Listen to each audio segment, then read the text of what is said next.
Padahal aku dahulu, ketika di dunia, adalah seorang yang melihat. Allah berfirman, demikianlah, telah datang kepadamu ayat-ayat kami, maka kamu melupakannya, dan begitu pula hari ini kamu pun dilupakan. Tatkala kamu berpaling dari ayat-ayat Allah dan kamu memperlakukannya seperti perlakuan yang tidak mengingatnya setelah ayat itu disampaikan kepadamu, dan kamu pun berpaling dan melupakan ayat-ayat itu, maka hari ini pun kami akan memperlakukanmu dengan perlakuan orang yang melupakanmu. Maka pada hari ini kami melupakan mereka sebagaimana mereka telah melupakan pertemuannya dengan hari ini. Barang siapa yang menepuk air di dulang, tepercik muka sendiri. Adapun lupa terhadap bacaan Al-Quran, sedang maknanya tetap dipahami dan ketentuannya dilaksanakan, maka tidaklah termasuk ke dalam ancaman ayat ini, walaupun hal itu diancam dari segi lain, sebagaimana diriwayatkan oleh Imam Ahmad dari Sa'id bin Ubadah dari Nabi beliau bersabda, barang siapa yang menghafal Al-Quran lalu dia lupa, maka dia bertemu dengan Allah pada hari pertemuan dengannya dalam keadaan berpenyakit kusta. Hadis Ahmad. Dan demikianlah kami membalas orang yang melampaui batas dan tidak percaya kepada ayat-ayat Tuhannya. Dan sesungguhnya azab di akhirat itu lebih berat dan lebih kekal. Ayat 127. Allah Ta'ala berfirman, dan demikianlah kami membalas orang yang melampaui batas, yang mendustakan ayat-ayat Allah di dunia dan di akhirat, bagi mereka azab dalam kehidupan dunia. Dan sesungguhnya azab akhirat itu lebih menyengsarakan. Mereka tidak memiliki seorang pelindung pun dari siksa Allah. Karena itu, Allah Ta'ala berfirman, dan sesungguhnya azab di akhirat itu lebih berat dan lebih kekal. Yakni, lebih pedih daripada azab dunia dan lebih lama terasa, dan lebih kekal keberadaan mereka di dalamnya. Karena itu Rasulullah bersabda kepada dua orang yang saling melaknat. Sesungguhnya azab dunia itu lebih ringan daripada azab akhirat. Maka tidakkah menjadi petunjuk bagi mereka berapa banyak kami membinasakan umat-umat sebelum mereka, padahal mereka berjalan di tempat tinggal umat-umat itu? Sesungguhnya pada yang demikian itu terdapat tanda-tanda bagi orang-orang yang berakal. Ayat 128. Dan sekiranya tiada suatu ketetapan dari Allah yang telah terdahulu, atau tidak ada batas waktu yang telah ditentukan, niscaya azab itu menimpa mereka. Ayat 129. Maka bersabarlah kamu terhadap apa yang mereka katakan, dan bertasbihlah dengan memuji Tuhanmu, sebelum terbit matahari dan sebelum terbenamnya, dan bertasbih pulalah pada waktu-waktu malam hari dan pada waktu-waktu siang hari supaya kamu merasa senang. Ayat 130. Allah Ta'ala berfirman, maka tidakkah menjadi petunjuk, bagi orang-orang yang mendustakan apa yang kamu bawa, hai Muhammad, kepada mereka bahwa berapa banyaknya kami membinasakan umat-umat sebelum mereka yang mendustakan para rasul. Lalu jelaslah bagi mereka bahwa umat itu tidak bersisa dan tidak berwujud lagi sebagaimana mereka menyaksikan bekas-bekas perkampungan mereka yang sunyi setelah ditinggalkan, sedang mereka pun berjalan di tempat tinggal umat-umat itu?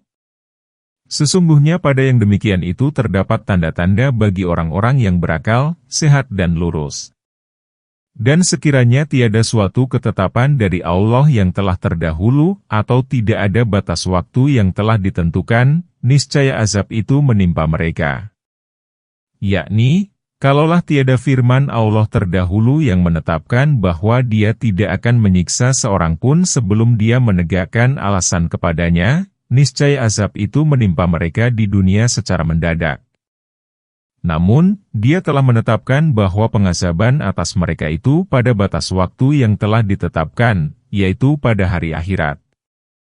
Karenanya, Allah menghibur Nabi dengan firman-Nya, maka bersabarlah kamu terhadap apa yang mereka katakan, yaitu atas pendustaan mereka terhadapmu, dan bertasbihlah dengan memuji Tuhanmu, sebelum terbit matahari, yakni sholat fajar, dan sebelum terbenamnya, yakni sholat asar. Penafsiran ini seperti dikemukakan dalam Sahihain, yaitu pada hadis dari Jarir bin Abdullah Al-Bajili dia berkata, kami tengah duduk di sisi Rasulullah ketika beliau melihat bulan purnama, lalu bersabda, sesungguhnya kamu akan melihat Tuhanmu sebagaimana kamu melihat bulan purnama ini. Kamu tidak melihatnya dalam keadaan bersatu. Jika kamu sanggup bertasbih tanpa meninggalkan sholat yang ada sebelum terbit matahari dan sebelum terbenam, maka lakukanlah. Hadis muttafaq alaih. Kemudian beliau membaca ayat di atas. Firman Allah Ta'ala, dan bertasbih pulalah pada waktu-waktu malam hari, yakni bertahajudlah pada saat-saat malam. Sebagian ulama menafsirkan penggalan ini dengan sholat maghrib dan isya. Dan pada waktu-waktu siang hari, sebagai seimbang malam hari, supaya kamu merasa senang. Penggalan terakhir ini seperti firman Allah Ta'ala, dan kelak Tuhanmu pasti memberikan karunia-Nya kepadamu, lalu kamu menjadi puas. Surat Ad-Duha, ayat 5. Dan janganlah kamu tujukan kedua matamu kepada apa yang telah kami berikan kepada golongan-golongan dari mereka, sebagai bunga kehidupan dunia untuk kami cobai mereka dengannya. Dan karunia Tuhanmu adalah lebih baik dan lebih kekal. Ayat 131. Dan perintahkanlah kepada keluargamu mendirikan sholat dan bersabarlah kamu dalam mengerjakannya. Kami tidak meminta rezeki kepadamu, kamilah yang memberi rezeki kepadamu. Dan akibat itu adalah bagi orang yang bertakwa. Ayat 132. Allah Ta'ala berfirman kepada nabinya, Muhammad, janganlah kamu memperhatikan orang-orang yang hidup mewah itu dan kenikmatan yang mereka miliki. Sesungguhnya hal itu merupakan kembang kehidupan yang segera sirna dan dimaksudkan sebagai ujian bagi mereka. Adalah sedikit sekali hambaku yang bersyukur. Sesungguhnya kami telah memberimu perkara yang lebih baik daripada yang mereka miliki. Hal ini sebagaimana firman Allah Ta'ala, dan sesungguhnya kami telah memberimu Sab'al Matsani, Al-Fatihah, dan Al-Quran yang agung. Janganlah kamu melayangkan kedua pandangan matamu. Surat Al-Hijr, ayat 87 dan 88. Demikian pula perkara yang disediakan Allah untuk Rasulullah di akhirat merupakan perkara yang besar, tidak terbatas, dan tidak dapat dideskripsikan. Karena itu, Allah Ta'ala berfirman, dan karunia Tuhanmu adalah lebih baik dan lebih kekal. Nabi adalah manusia yang paling zuhud terhadap dunia walaupun dia mampu. Jika beliau memperolehnya, maka beliau menginfakkannya kepada hamba-hamba Allah dan tidak menyisakan sedikit pun untuk dirinya sebagai persediaan esok hari. Firman Allah Ta'ala, dan perintahkanlah kepada keluargamu mendirikan sholat dan bersabarlah kamu dalam mengerjakannya. Maksudnya, selamatkanlah mereka dari azab Allah dengan mendirikan sholat dan bersabarlah kamu mengerjakan sholat. Hal ini sebagaimana firman Allah Ta'ala, hai orang-orang yang beriman, jagalah dirimu dan keluargamu dari api neraka. Surat At-Tahrim, ayat 6, firman Allah Ta'ala, kami tidak meminta rezeki kepadamu, kamilah yang memberi rezeki kepadamu. Yakni, jika kamu mendirikan sholat, maka rezeki pun datang kepadamu tanpa diduga-duga. Ibnu Abi Hatim meriwayatkan dari Sabit, dia berkata, apabila Nabi mengalami kesulitan ekonomi, maka beliau berseru kepada keluarganya, wahai keluargaku, kerjakan sholat. Kerjakan sholat. Sabit berkata, apabila para nabi mendapat suatu persoalan, maka mereka bergegas mengerjakan sholat. Tirmidzi dan Ibnu Majah meriwayatkan dari Abi Hurairah, bahwa Rasulullah bersabda, Allah Ta'ala berfirman, wahai anak Adam, luangkanlah waktumu untuk beribadah kepadaku, niscaya ku penuhi hatimu dengan kecukupan dan kututupi kemiskinanmu. Jika kamu tidak melakukannya, maka aku penuhi hatimu dengan kesibukan dan aku tidak akan menutupi kemiskinanmu. Hadis Tirmidzi dan Ibnu Majah. Firman Allah Ta'ala, dan akibat itu adalah bagi orang yang bertakwa. Maksudnya, sebaik-baik akibat, yaitu surga, baik di dunia maupun di akhirat adalah bagi orang yang bertakwa kepada Allah. Dalam kitab Sahih dikatakan bahwa Rasulullah bersabda, tadi malam aku bermimpi seolah-olah kami tengah berada di rumah Uqbah bin Rafi, dan kami disuguhi kurma dari Rutbah ibnu Tab. Kemudian aku menakwilkan mimpi itu bahwa kesudahan yang baik dan ketinggian adalah bagi kita di dunia dan bahwa agama kita sudah baik. Dan mereka berkata, mengapa dia tidak membawa bukti kepada kami dari Tuhannya?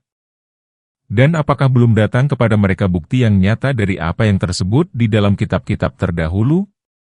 Ayat 133.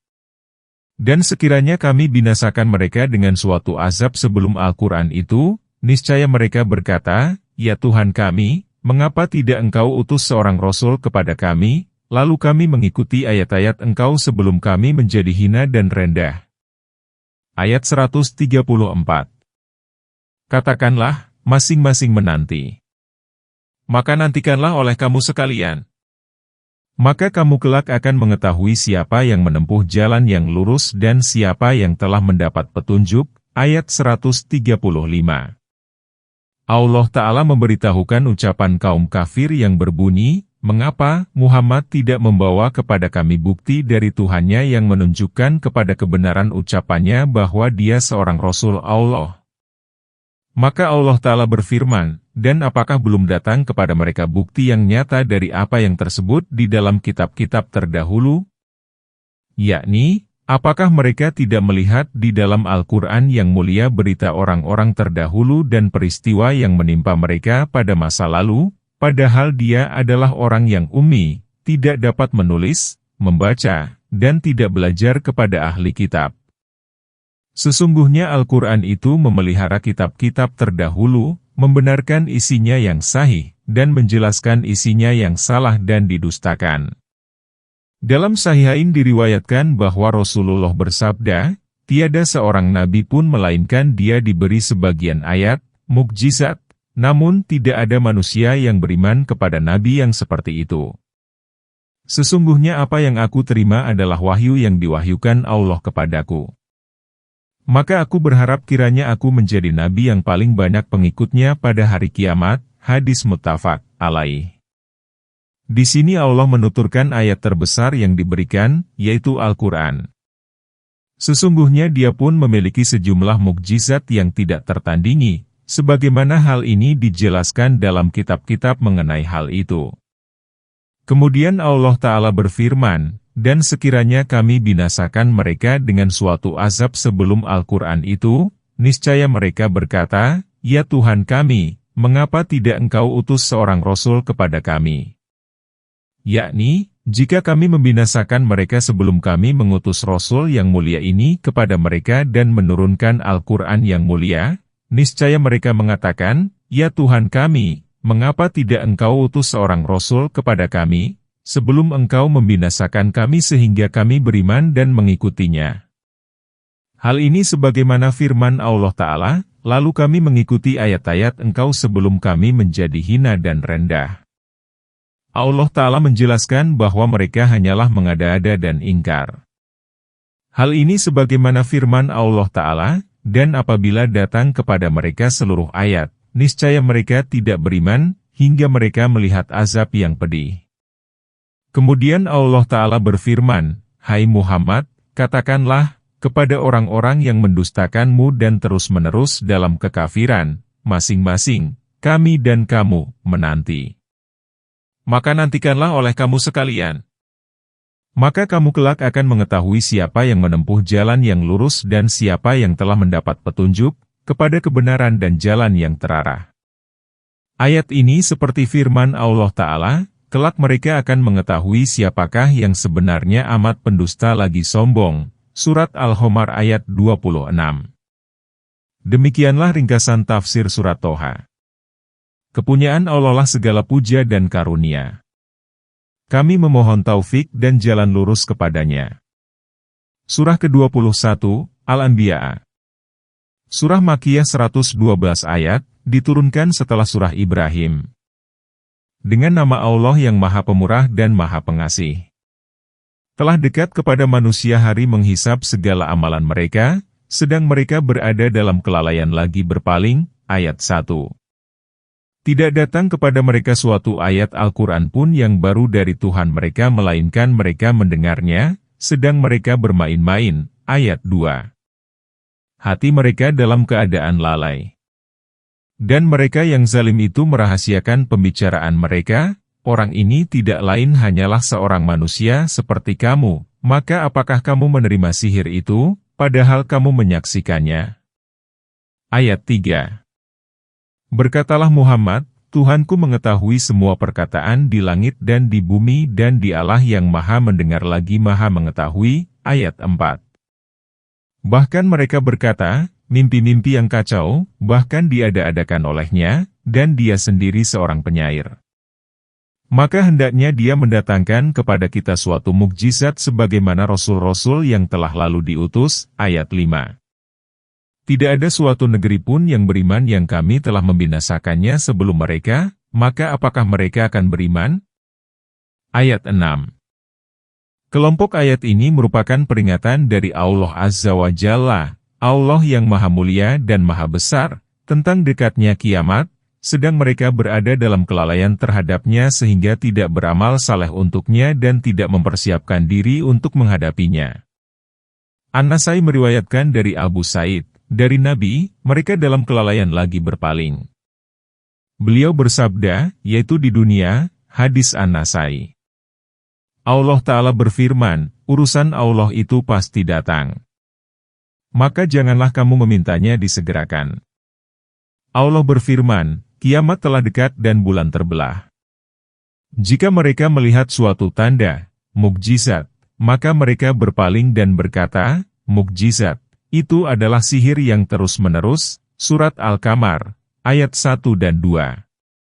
Kemudian Allah Ta'ala memberitahukan bahwa mereka tidak menyimak wahyu yang diturunkan Allah kepada Rasul-Nya, dan kitab itu ditujukan kepada kaum Quraisy dan kaum kafir lain yang serupa dengan mereka. Allah berfirman, tidak datang kepada mereka suatu ayat Al-Quran pun yang baru, diturunkan, dari Tuhan mereka melainkan mereka mendengarnya, sedang mereka bermain-main.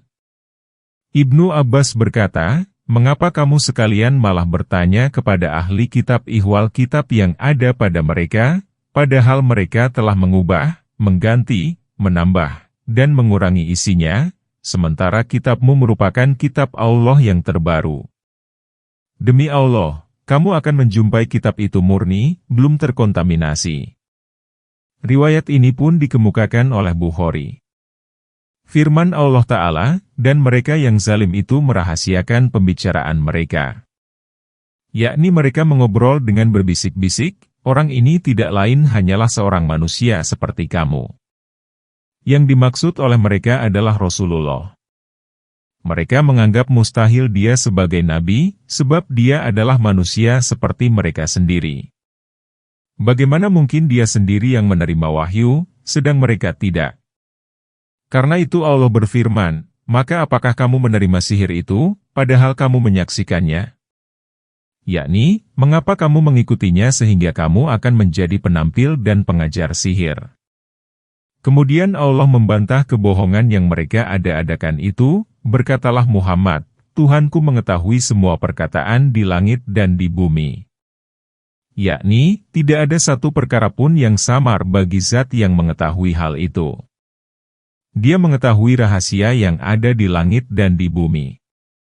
Firman Allah Ta'ala, dan Dialah yang maha mendengar lagi maha mengetahui. Maha mendengar terhadap segala perkataan dan maha mengetahui segala tingkah lakumu.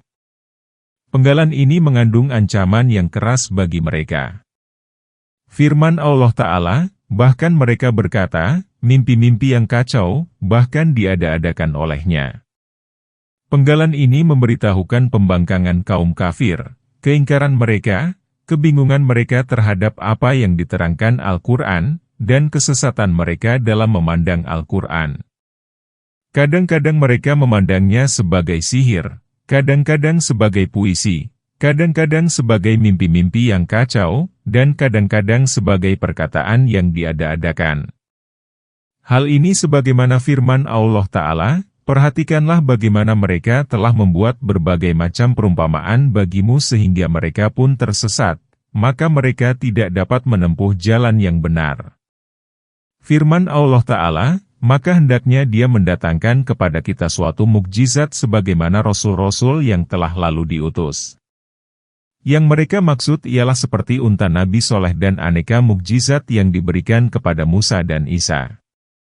Dan Allah Ta'ala berfirman, dan sekali-kali tidak ada yang menghalangi kami untuk mengirimkan tanda-tanda kekuasaan melainkan karena tanda-tanda itu telah didustakan oleh orang-orang terdahulu. Maksudnya, tidaklah kami mendatangkan suatu ayat kepada salah satu negeri yang telah diutus kepadanya seorang Rasul melainkan mereka mendustakannya, bukan mengimaninya. Karena itu, kami pun membinasakan mereka. Apakah kaum musyrik itu akan beriman kepada ayat-ayat tatkala mereka melihatnya, sedang kaum terdahulu pun tidak? Tentu saja mereka tidak akan beriman. Sesungguhnya mereka telah menyaksikan mukjizat yang cemerlang dan alasan yang pasti dari Rasulullah, mukjizat dan alasan yang lebih jelas, cemerlang, pasti, dan kuat daripada mukjizat yang ditampilkan oleh para nabi lainnya. Semoga salawat dan salam Allah dilimpahkan kepada beliau dan kepada para nabi lainnya. Kami tiada mengutus rasul-rasul sebelum kamu melainkan beberapa orang laki-laki yang kami beri wahyu kepada mereka. Maka tanyakanlah olehmu kepada orang-orang yang berilmu, jika kamu tidak mengetahui. Ayat 7. Dan tidaklah kami jadikan mereka tubuh-tubuh yang tiada memakan makanan dan tidak pula mereka itu orang-orang yang kekal. Ayat 8. Kemudian kami tepati janji kepada mereka. Maka kami selamatkan mereka dan orang-orang yang kami kehendaki, dan kami binasakan orang-orang yang melampaui batas. Ayat 9. Allah Ta'ala membantah orang yang mengingkari pengutusan Rasul dari golongan manusia. Kami tiada mengutus Rasul-Rasul sebelum kamu melainkan beberapa orang laki-laki yang kami beri wahyu kepada mereka. Yakni, seluruh Rasul yang terdahulu adalah golongan manusia laki-laki. Tidak ada seorang pun di antara mereka dari golongan malaikat. Hal ini sebagaimana firman Allah Ta'ala, dan tidaklah kami mengutus para Rasul sebelum kamu melainkan laki-laki dari penduduk negeri itu yang kami beri wahyu. Karena itu, Allah Ta'ala berfirman, maka tanyakanlah olehmu kepada orang-orang yang berilmu, jika kamu tiada mengetahui. Yakni, bertanyalah kepada para ulama dari kalangan Yahudi, Nasrani, dan golongan lainnya, apakah para Rasul yang telah datang kepada mereka itu berupa laki-laki ataukah malaikat? Hal ini merupakan kebaikan nikmat Allah atas makhluk agar mereka dapat menerima dan mengambil pelajaran dari mereka. Firman Allah Ta'ala, dan tidaklah kami menjadikan mereka tubuh-tubuh yang tidak memakan makanan, namun mereka merupakan tubuh-tubuh yang biasa memakan makanan, merupakan manusia yang suka makan, minum, dan pergi ke pasar untuk berusaha dan berdagang. Sifat ini tidak mengganggu mereka dan tidak mengurangi status mereka sedikit pun sebagaimana disangka oleh kaum musyrikin. Mereka berkata, mengapa Rasul ini memakan makanan dan berjalan di pasar-pasar? Mengapa tidak diturunkan kepadanya seorang malaikat agar malaikat itu memberikan peringatan bersama-sama dengan dia? Atau mengapa tidak diturunkan kepadanya perbendaharaan atau memiliki kebun sehingga dia dapat makan dari hasilnya? Surat Al-Furqan, ayat 7 dan 8. Firman Allah Ta'ala, dan tidak pula mereka itu orang-orang yang kekal di dunia, tetapi mereka hidup kemudian mati. Dan tidaklah kami menjadikan manusia sebelum kamu itu kekal. Firman Allah Ta'ala, kemudian kami menepati janji kepada mereka, janji yang telah diberikan oleh Tuhan mereka, yaitu bahwa Dia benar-benar akan membinasakan orang-orang zalim. Lalu Allah memenuhi dan melaksanakan janjinya itu. Karena itu, Dia berfirman, maka kami menyelamatkan mereka dan orang yang kami kehendaki, yaitu kaum mukmin yang mengikuti para Rasul, dan kami membinasakan orang-orang yang melampaui batas, yaitu orang-orang yang mendustakan apa yang dibawa para Rasul. Sesungguhnya telah kami turunkan kepada kamu sebuah kitab yang di dalamnya terdapat sebab-sebab kemuliaan bagimu. Maka apakah kamu tidak memahaminya? Ayat 10. Dan berapa banyaknya negeri yang zalim yang telah kami binasakan, dan kami adakan sesudah mereka itu kaum yang lain. Ayat 11. Maka tatkala mereka merasakan azab kami, tiba-tiba mereka melarikan diri dari negerinya. Ayat 12. Janganlah kamu lari tergesa-gesa. Kembalilah kamu kepada nikmat yang telah kamu rasakan dan kepada tempat-tempat kediamanmu supaya kamu ditanya. Ayat 13. Mereka berkata, aduhai, celaka kami, sesungguhnya kami adalah orang-orang yang zalim. Ayat 14. Maka tetaplah demikian keluhan mereka, sehingga kami jadikan mereka sebagai tanaman yang telah dipanen, yang tidak dapat hidup lagi. Ayat 15. Allah Ta'ala mengingatkan keutamaan Al-Quran dan mendorong manusia untuk mengetahuinya. Sesungguhnya telah kami turunkan kepadamu sebuah kitab yang di dalamnya terdapat sebab-sebab kemuliaan bagimu. Dzikrun ditafsirkan dengan kemuliaan oleh Ibnu Abbas. Maka apakah kamu tidak memahami nikmat ini dan kamu terima dengan lapang hati? Hal ini sebagaimana firman Allah Ta'ala, dan sesungguhnya Al-Quran itu merupakan kemuliaan bagimu dan kaummu, serta kelak kamu akan ditanya. Yakni, sesungguhnya Al-Quran merupakan kemuliaan bagimu dan bagi kaummu sebab ia diturunkan dengan bahasa mereka.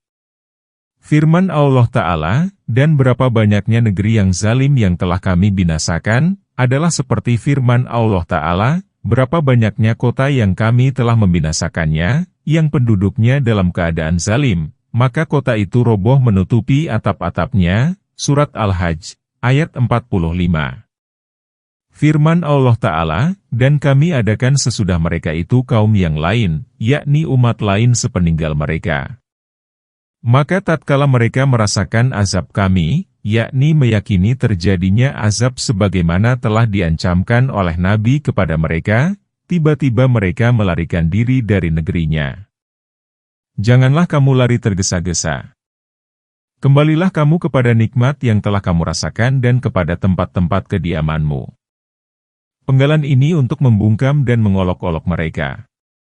Yakni, janganlah kamu melarikan diri dan kembalilah kepada tempat tinggalmu. Bagaimana mungkin mereka akan kembali ke negerinya, padahal negeri itu telah dibinasakan oleh azab? Supaya kamu ditanya tentang pelaksanaan syukur kepada pemberi nikmat. Mereka berkata, aduhai, celaka kami, sesungguhnya kami adalah orang-orang yang zalim. Mereka mengakui dosanya tatkala pengakuan itu tidak lagi berguna.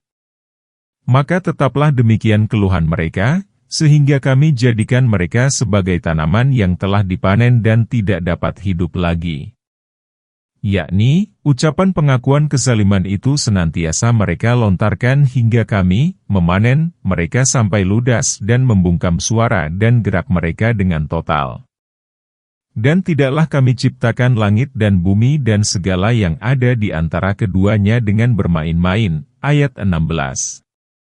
Sekiranya kami hendak membuat suatu permainan, tentulah kami membuatnya dari sisi kami. Jika kami menghendaki berbuat demikian, tentu dilaksanakan. Ayat 17. Sebenarnya kami melontarkan yang hak kepada yang batil itu lalu yang hak itu menghancurkannya. Maka dengan serta-merta yang batil itu lenyap. Dan kecelakaanlah bagimu disebabkan penyifatanmu. Ayat 18. Dan kepunyaannya lah segala yang ada di langit dan di bumi serta malaikat-malaikat yang ada di sisinya. Mereka tidak mempunyai rasa angkuh untuk menyembahnya dan tidak pula merasa letih. Ayat 19. Mereka selalu bertasbih malam dan siang tiada henti-hentinya. Ayat 20.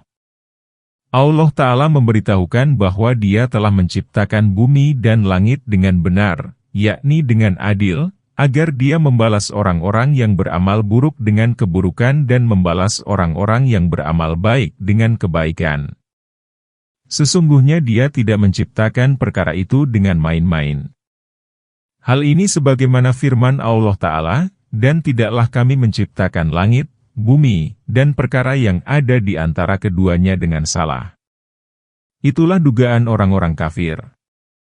Maka kecelakaan api nerakalah bagi orang-orang yang kafir.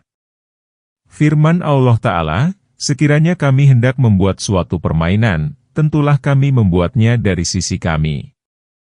Yakni, dari sisi kami. Menurut dialek Yaman, Allahu berarti perempuan. Ikrimah dan As-Sidi berkata, yang dimaksud dengan Allahu di sini ialah anak.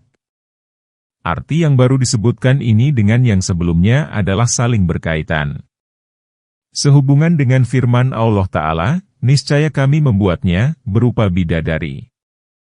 Allah Ta'ala Maha Suci dari perbuatan mengambil anak dan istri secara mutlak. Maha Suci Allah, Maha Tinggi, dan Maha Agung dari apa yang mereka katakan. Firman Allah Ta'ala, jika kami menghendaki berbuat demikian. Qatadah, As-Sidi, Ibrahim An-Nakai, dan Mughirah bin Muksim berkata, maksudnya, kami tidak berkehendak berbuat demikian. Mujahid berkata, semua kata in di dalam Al-Quran menunjukkan, ingkar.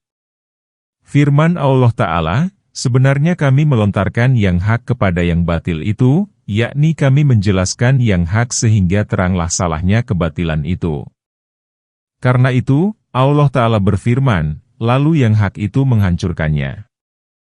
Maka dengan serta-merta yang batil itu lenyap, hilang dan sirna. Dan kecelakaanlah bagimu, wahai orang-orang yang menuduh Allah mempunyai anak, disebabkan penyifatanmu, yakni disebabkan perkataan dan kebohongan yang kamu ada-adakan. Kemudian Allah Ta'ala memberitahukan penghambaan para malaikat kepadanya dan perilaku mereka dalam menaatinya siang dan malam. Allah Azza wa Jalla, Allah yang maha mulia dan maha besar, berfirman, dan kepunyaannya lah segala yang ada di langit dan di bumi serta malaikat-malaikat yang ada di sisinya. Mereka tidak mempunyai rasa angkuh untuk menyembah Allah, yakni tidak merasa enggan untuk menyembah. Hal ini sebagaimana firman Allah Ta'ala, Al-Masih sekali-kali tidak merasa enggan menjadi hamba bagi Allah dan tidak enggan pula para malaikat mukarrabun, malaikat yang terdekat, Surat An-Nisa, ayat 172. Firman Allah Ta'ala, dan tidak pula merasa letih, tidak payah, dan tidak pula bosan. Mereka selalu bertasbih malam dan siang tiada henti-hentinya. Mereka terbiasa beramal siang dan malam dan taat baik hati maupun perbuatannya. Hal ini sebagaimana firman Allah Ta'ala, mereka malaikat tidak mendurhakai Allah atas apa yang diperintahkan kepada mereka dan mereka mengerjakan apa yang diperintahkan, Surat At-Tahrim, ayat 6. Apakah mereka mengambil Tuhan-Tuhan dari bumi yang dapat menghidupkan? Ayat 21. Sekiranya ada di langit dan di bumi itu Tuhan-Tuhan selain Allah, tentulah keduanya itu telah rusak binasa. Maka Maha Suci yang mempunyai arsi dari apa yang mereka sifatkan, ayat 22. Dia tidak ditanya tentang apa yang diperbuatnya dan merekalah yang akan ditanyai, ayat 23. Allah Ta'ala mengingkari orang yang mengambil Tuhan lain selain Allah. Maka dia berfirman, apakah mereka mengambil Tuhan-Tuhan dari bumi yang dapat menghidupkan? Yakni, apakah Tuhan-Tuhan itu dapat menghidupkan orang-orang yang mati lalu membangkitkan mereka dari bumi? Maksudnya, mereka tidak dapat melakukan hal ini sedikit pun. Maka bagaimana mungkin mereka menjadikan Tuhan-Tuhan itu sebagai tandingan Allah dan mereka menyembahnya bersama Dia? Kemudian Allah Ta'ala berfirman, sekiranya ada di langit dan di bumi itu Tuhan-Tuhan selain Allah, tentulah keduanya itu telah rusak binasa. Ayat ini seperti firman Allah Ta'ala, Allah sekali-kali tidak mempunyai anak dan sekali-kali tidak ada Tuhan bersama Dia.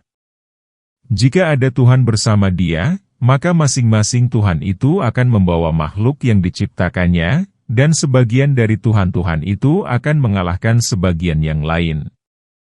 Maha Suci Allah dari apa yang mereka sifatkan itu, Surat Al-Mu'minun, ayat 91.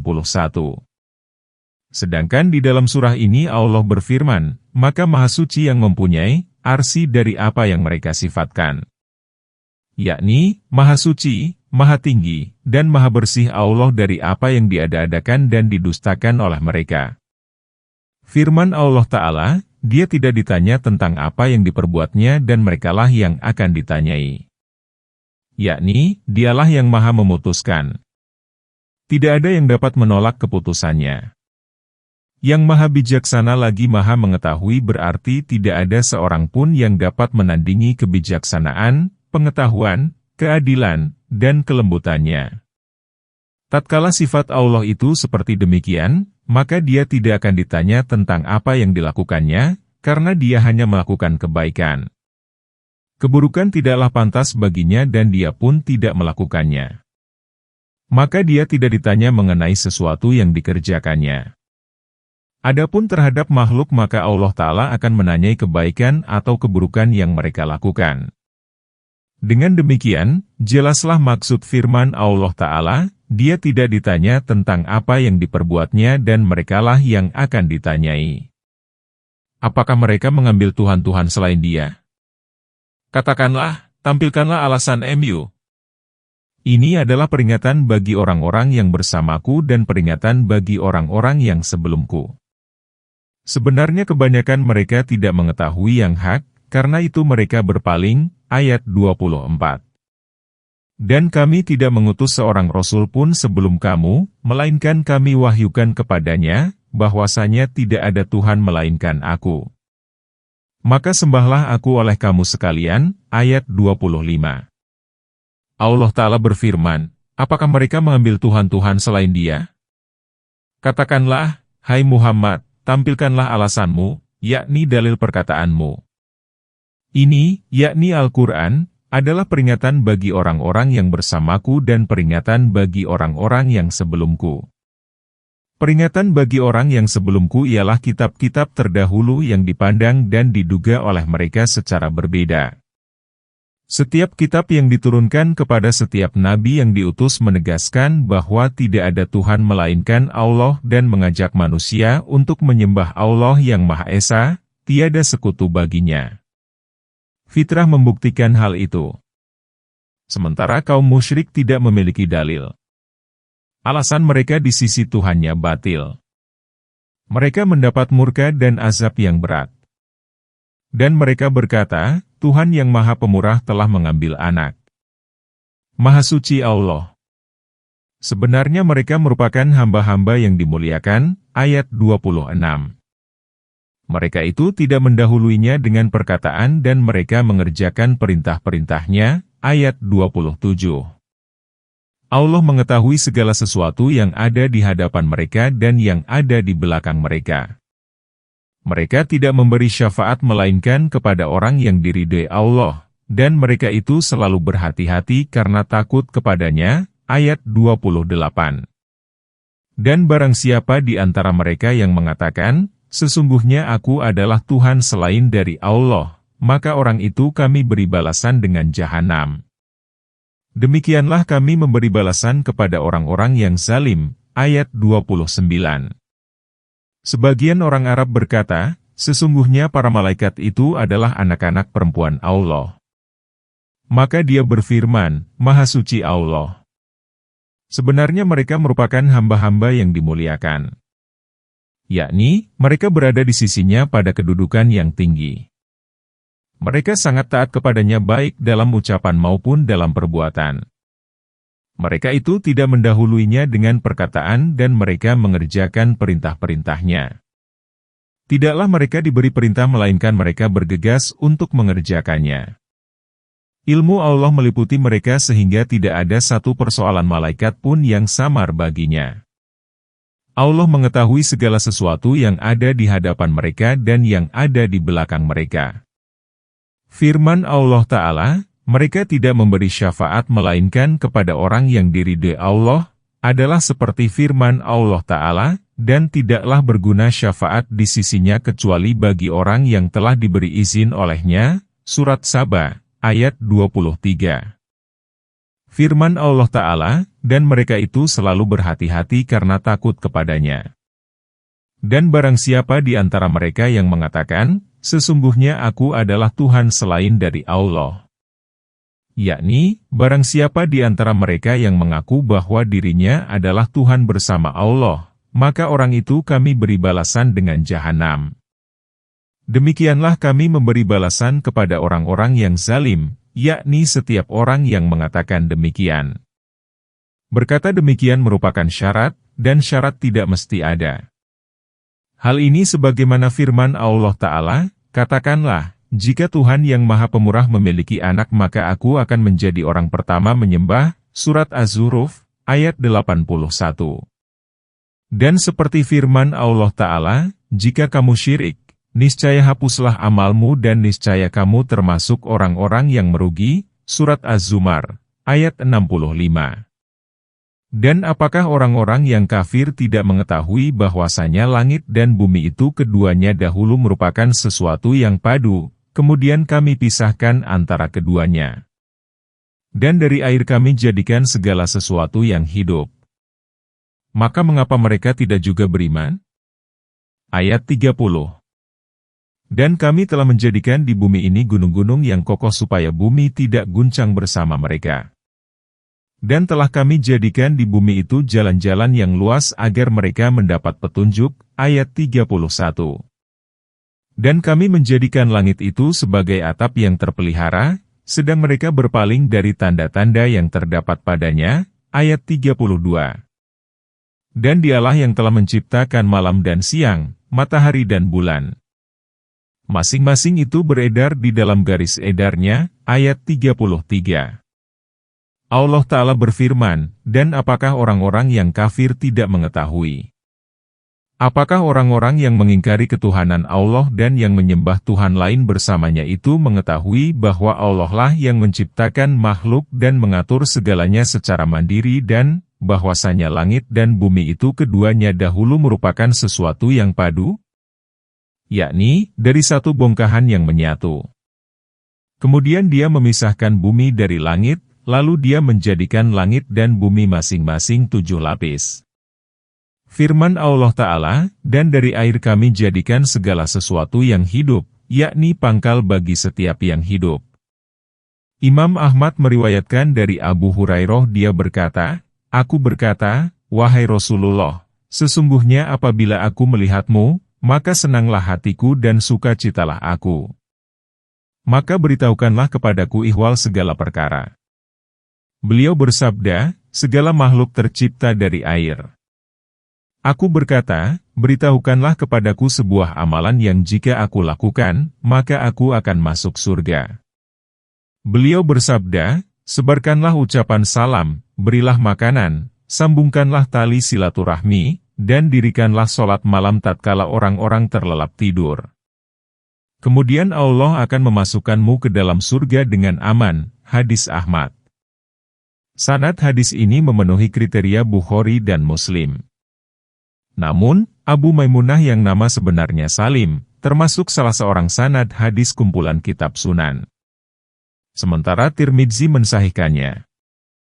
Maka mengapa mereka tidak juga beriman, padahal mereka menyaksikan aneka makhluk tercipta satu demi satu secara nyata. Semua itu menunjukkan kepada adanya yang menciptakan, yang mengerjakan, yang mutlak, yang memiliki pilihan sendiri, dan yang maha kuasa atas segala perkara. Pada segala perkara ada tanda yang menunjukkan dia adalah tunggal. Sufyan As-Tsauri meriwayatkan dari ayahnya, dari Ikrimah, dia berkata, Ibnu Abbas ditanya, apakah malam terjadi sebelum siang? Ibnu Abbas berkata, apakah kalian tidak memikirkan langit dan bumi tatkala keduanya merupakan satu kesatuan? Bukankah yang ada di antara keduanya hanyalah kegelapan?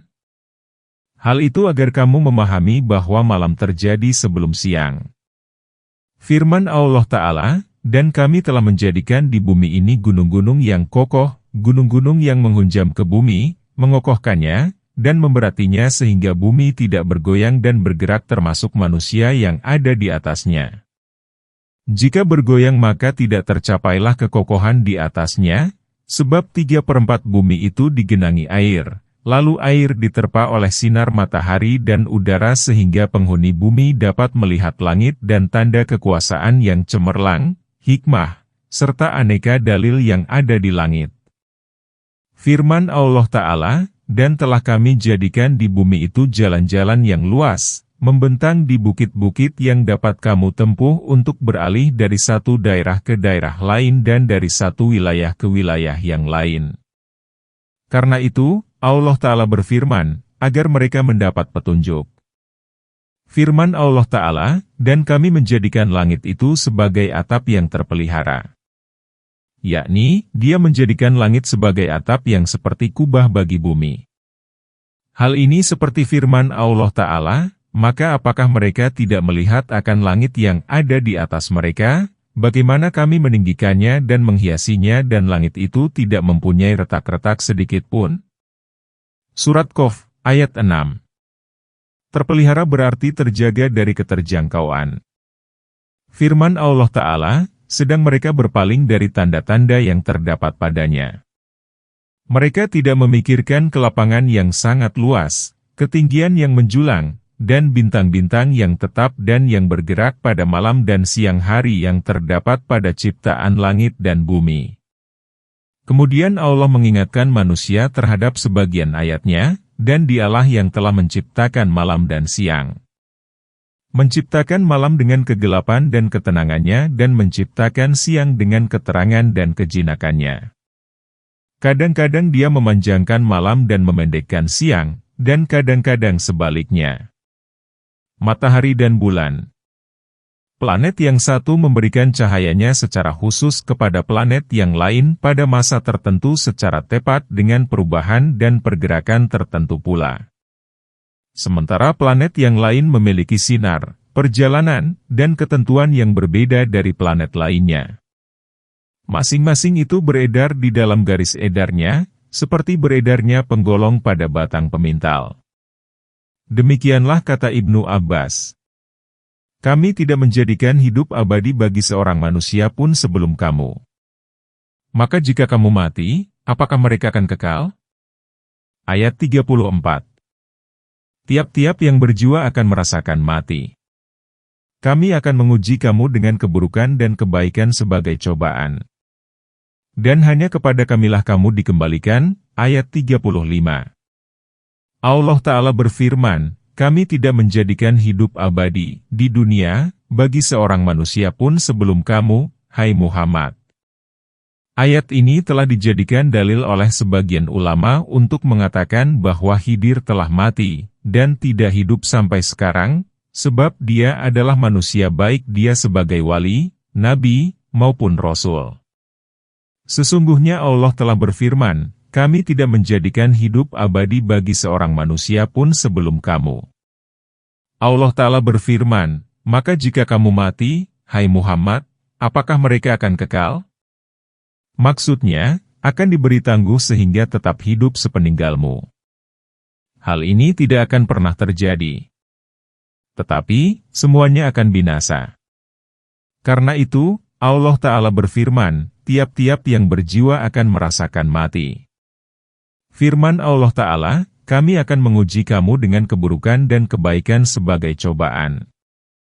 Yakni, kadang-kadang kami akan mengujimu dengan berbagai musibah dan kadang-kadang dengan aneka kenikmatan, lalu kami melihat siapa yang bersyukur dan siapa yang kufur, siapa yang bersabar dan siapa yang berputus asa, siapa yang taat dan siapa yang durhaka.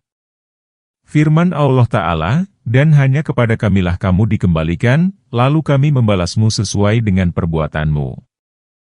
Dan apabila orang-orang kafir itu melihat kamu, mereka hanya membuat kamu menjadi olok-olok, apakah ini orang yang mencela Tuhan-Tuhanmu, padahal mereka adalah orang-orang yang ingkar mengingat Allah yang Maha Pemurah.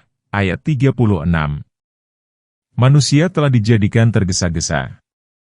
Kelak akan aku perlihatkan kepadamu tanda-tandaku.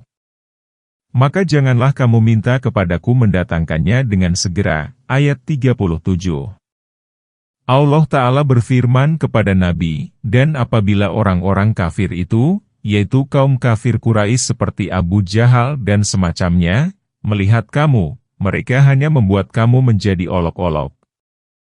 Yakni, mereka mengolok-olokmu dan mencela kamu dengan mengatakan, apakah ini orang yang mencela Tuhan-Tuhanmu? Maksudnya, apakah orang ini yang mencaci maki Tuhan-Tuhan kamu dan memandang dungu aspirasimu? Allah Ta'ala berfirman, padahal mereka adalah orang-orang yang ingkar mengingat Allah yang Maha Pemurah. Yakni, alih-alih mereka beriman kepada Allah dan kepada apa yang dibawa oleh Rasulullah, mereka mengolok-olok Rasul Allah dan mengingkari orang yang diutusnya, naudzubillah.